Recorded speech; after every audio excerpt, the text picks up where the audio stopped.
Hey guys, Garrett here, and today I want to show you the tools needed to build your own home. If you're thinking of doing this, you're going to need every single one of these tools. Let's start with personal protective equipment. Definitely want a hard hat. You want hearing protection. These are 3M work tunes. I love these things because I can listen to audiobooks, music, all that kind of stuff, Bluetooth, as well as take calls. Link in the description if you want to get one of those. Of course, safety glasses as well as sunscreen. You'll want a variety of screwdrivers, big ones as well as little ones, wrenches, adjustable wrenches, sockets. A good socket kit is always a good thing to have.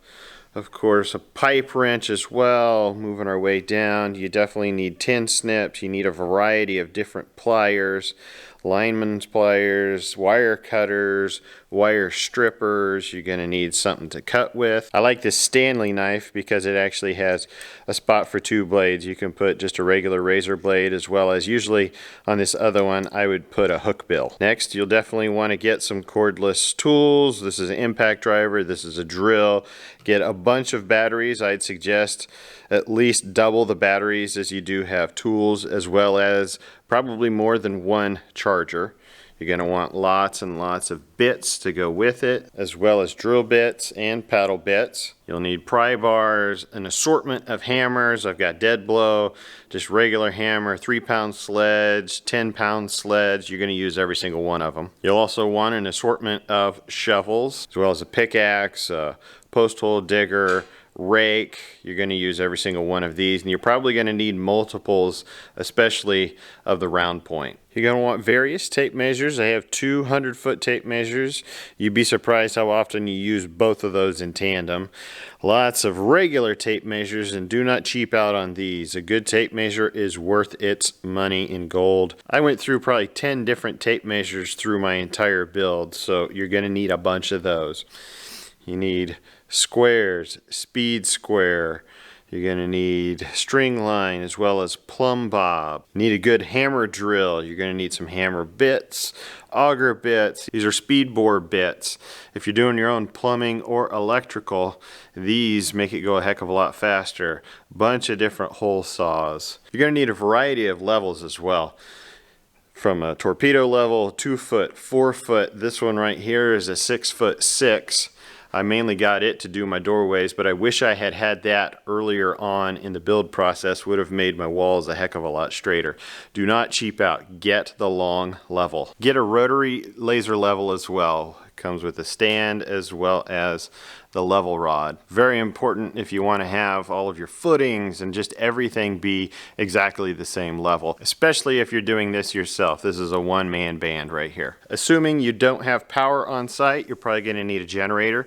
This is the generator that I use. It's actually only 2,500 watts. In my opinion, you don't have to get a huge generator unless you're having a huge crew go on it. I built my entire shop with this Jenny and got my house build started with this as well before I ever actually had hard wire. Gonna need a bunch of different cords. The thicker the cord, the more amperage it can take.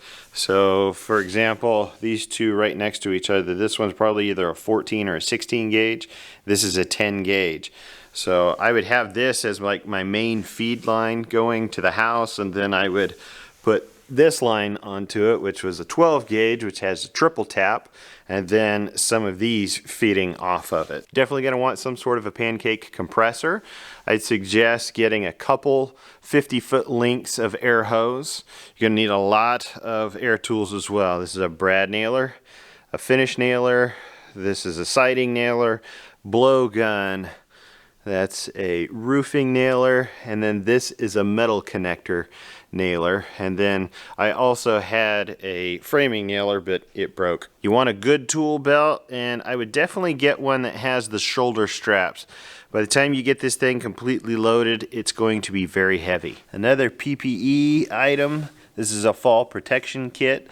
I was on my roof a whole lot and I definitely didn't want to fall off. Buy one of those. I got it at Menards. You're going to need a couple of different staplers. That's a hand stapler. That's a whacker tacker for doing the felt on your roof.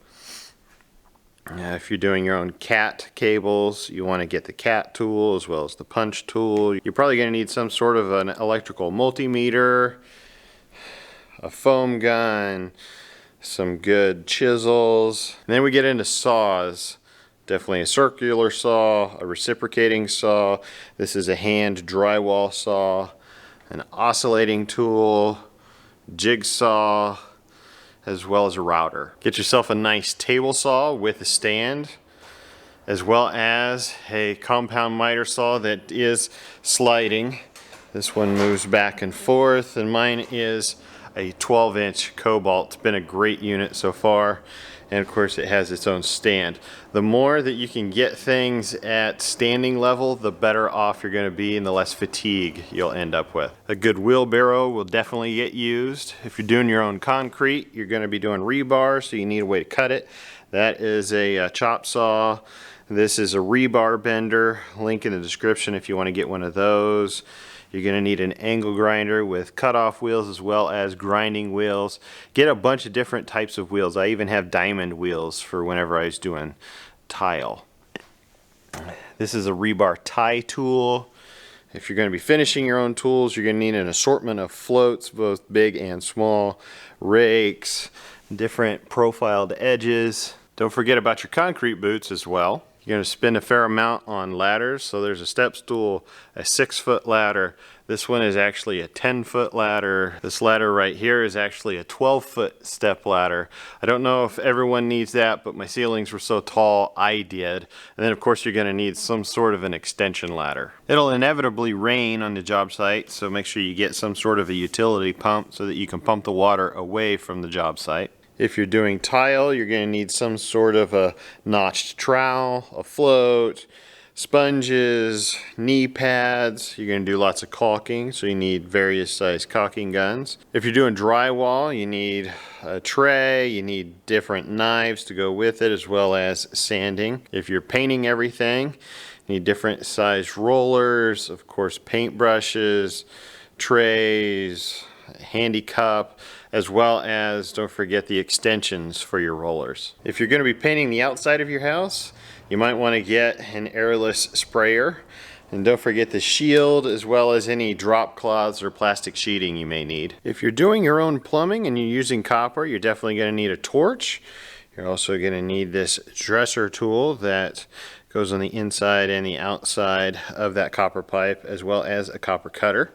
If you're doing your own pecs, you're going to need a way to cut it, so get those.